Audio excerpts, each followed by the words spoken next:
Tom, good to see you. Plenty to talk about and catch up on as always. Let's start with the Fanstones project. Obviously, the Fan Advisory Board heavily involved in the Fanstones project. What's the latest on that?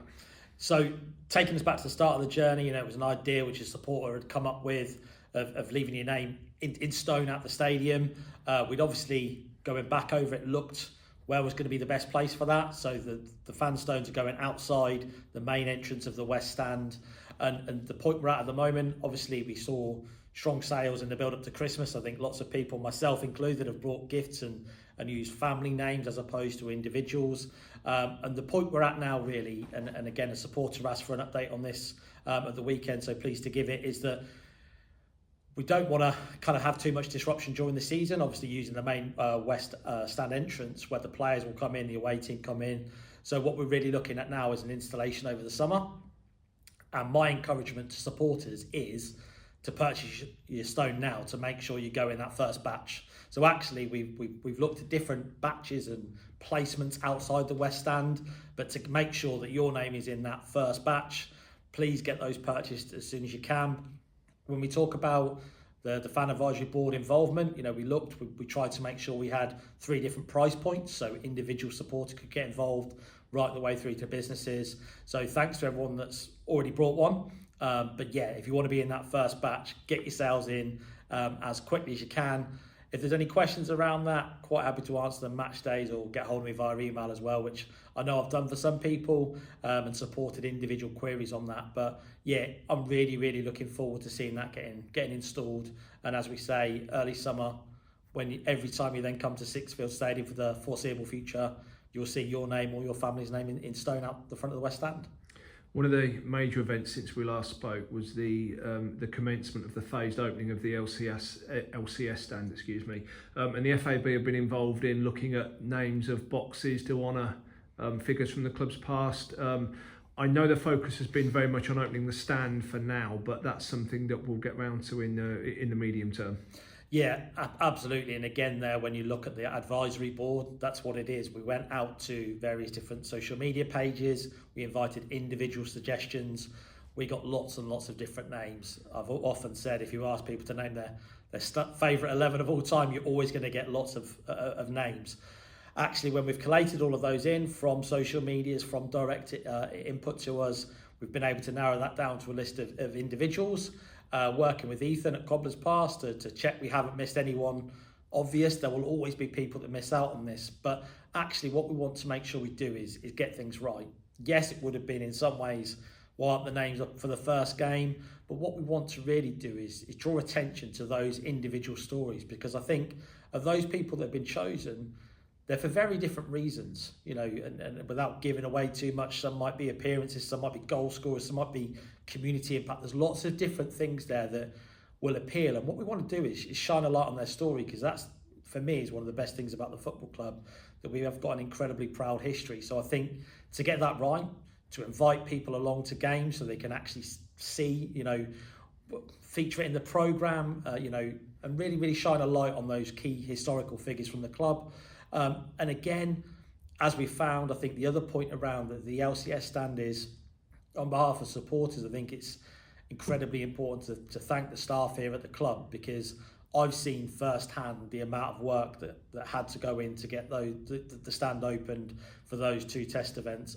I've found out things about advisory groups and different facilities within there, and I just want to, on behalf of the fans, I think, say a huge thank you to those staff that have worked tirelessly. And I don't want to name individuals because if I forget someone, but actually I think there's so much work gone on. And yes, we said the stand will be open Q1 2025, and the stand has been opened. And I think Calvin said in his video last week, it's going to be great to get the supporters in their access in the platform as well.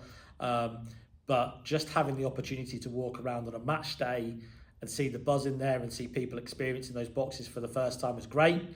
And I think, again, making supporters aware of it, those 2 test events were there to try things out. We will have to learn.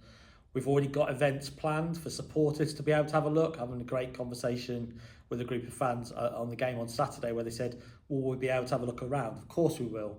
And whilst I get there's sometimes that desire to go and see things today, actually that stand's going to be there for a long time, and we will plan those opportunities in, whether that's alongside an open forum or the chance for people just to come and have a look. What's the view like? And again, we had feedback as part of the fan advisory board. One of the ideas that came up from a supporter was the opportunity to maybe win some hospitality in those East stands. So that's actually gone in this year's season ticket package as well. So there will be chances for people to come and see it.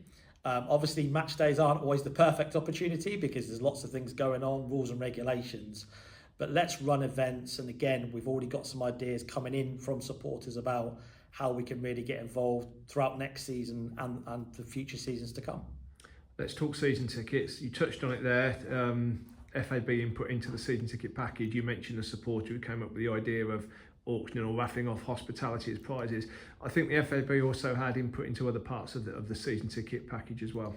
Yeah, so James Whiting has always been really open with conversations here, and I think, you know, sometimes people will say, what's the FAB done? What's your role as fan director do?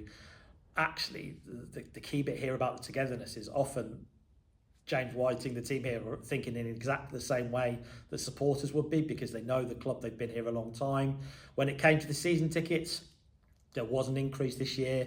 You know, as someone who owns a small business myself, the national insurance contributions, the changes in minimum wage, I think we've managed that, and looking at feedback from other clubs where the rises have been more significant, I think actually we managed that. And it was then, you know, not just on a headline level, it was talking about specific categories of supporters. And James came to us not with this is what we're going to do, I'm just informing you early. It was, what do you think on this area and what do you think on that? And actually that feedback was taken on board, and people can see the offer that's there this year, which I think is still incredibly competitive. And you know what, going forward, as we see different hospitality options available for people, different viewing options, I think that's one where we can play more of a part and make sure that supporters are involved in every aspect of that conversation from as early on as possible, because I know for James and the team here full time, those conversations start very early in the season. But as always, I think when we've got that open dialogue, we're able to speak to people, and you know, I'll ask people's opinions on match days, and they might not attend the FAB meetings, but actually, you know, what are you thinking around this area? And I think that's crucial, and that's where it's about getting that breadth of ideas, which is what the advisory board was there to do in the first place. I know you've got your own role here on home match days, but at the recent Blackpool game, you took time to meet Northampton South MP Mike Reader along with Chairman Kelvin Thomas. How did those conversations go?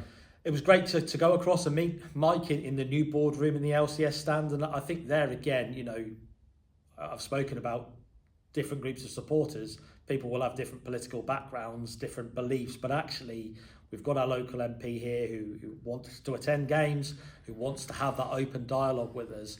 And actually, when you're looking at the governance bill, I know some supporters will want to know every fine detail of that, whilst others will actually go through and be considering, you know, they think it doesn't affect them. But to have the opportunity to talk and show our level of supporter engagement here at the club was brilliant, and obviously to be able to show the new facilities as well. And I think there, from that point of view, it's great to have that open dialogue and the access. And again, it proves the pivotal role that the football plays in the wider community. Let's talk about the general connection, the general feeling between the club and the supporters. Two back-to-back sold out away Saturdays coming up. Cambridge and Peterborough just recorded the highest ever home attendance at Six Fields. The Birmingham game, there just feels a great connection, a great togetherness, a really strong relationship at the moment between the club and the fans. And as chairman of the FAB, you must feel that more than most. Absolutely, and again, I think I talk to supporters. You know, the FAB isn't about a quarterly meeting and just a small group of people getting together. It's about travelling to away games, it's seeing supporters at home games, speaking to people attending their first game. I had a great chat with someone on Saturday who was just highlighting a facility that wasn't here the last time that they'd been, or maybe even at the first game grabbing the certificates for their son or daughter. And I think that's the point for me where, you know, you look at that record attendance at Sixfields here is monumental, okay? And that's something the club really should be proud of, and the supporters should be proud of, because actually, you know, we as supporters, we're the ones who bring along friends and family, the next generations. My son attends games, my family, but also wider relatives. Oh, it would be great to come and see a game, you know, bring them along, let's get them involved. And actually, I think You know, the away games coming up, we're all excited about those. And again, the ticket sales there have been fantastic. And I think when you look at the impact there of actually how we've implemented the ticket sales and things, fans have had an input on that because we've listened and learnt from feedback that we've gone through, and where we might have made errors, or we might have thought, how can we do this differently? We've taken that on board, and that for me is about every element. And will every supporter be delighted? No, I mean, I was gutted with the result on Saturday, but actually, you know, Kevin's come in, I think he's connected with the players, connected with the supporters, and I think that can only keep moving forward as people come along. Tremendous to see so many young teams here on Saturday, cheering on the Cobblers, and I think actually that togetherness, people will sometimes say to me, Tom, you're always saying that, because it actually is there. It's there for all to see. I've supported this club since 1986, 87, and actually, when you speak to supporters, even those that might approach me with a kind of constructive criticism, when you talk to them through the situation we're in a positive place. And the good thing is, everyone at the club wants to take that even further. We're not complacent and saying things are okay, let's just leave them as they are. It's how can we make this better next week, next season, and again, keep growing our wonderful football club. Let's just finish then, Tom, with the fan advisory board. What's the latest situation? What's going on currently? So I think there, again, I always like to remind people, the fan advisory board was set up to get in a breadth of different comments. So we've got supporters travel groups, we've got Facebook pages, kind of various different social media groups. And the idea there was they could bring in supporters' ideas. So this isn't about excluding anyone, it's about including more people. So we'll have a meeting towards the end of this season, kind of maybe even just post-season. We've just got to get the date right. And again, prior to the meeting, we'll flag up to people kind of topics that we'd like to discuss and invite people to get involved, because some people might feel they don't want to come to me with ideas, which is fine, but go to somebody from one of those groups. I read all the comments online, some positive, some constructive, opportunities to learn. But actually, that's where we're coming up with these ideas and how we actually make positive change. And you know what, when you look at things that have happened from the idea that, Abby, who was signing the players' numbers on the shirts, on the scoreboard, that was an idea she approached us with to go, can I do this? We made it happen. There was a discussion around solar panels on the original proposition was on the hill, but actually they've been installed. You look at kind of those sorts of areas that to every fan you might go, well, that's not important to me, but it was to those supporters who've come to us with those ideas. And I think as we move forward, we've talked about the Brian Lomax fan zone. That's going to be a big topic of conversation for us to make sure we make sure that meets different groups of fans' needs. So come to us with ideas. Speak to me directly at games. You can email me at cliffetom@hotmail.com. There's my usual sales pitch for inviting in conversations. But let's work together. There'll be things we disagree on, and sometimes it's just a case of asking a question, and someone will say, "Why is this happening?"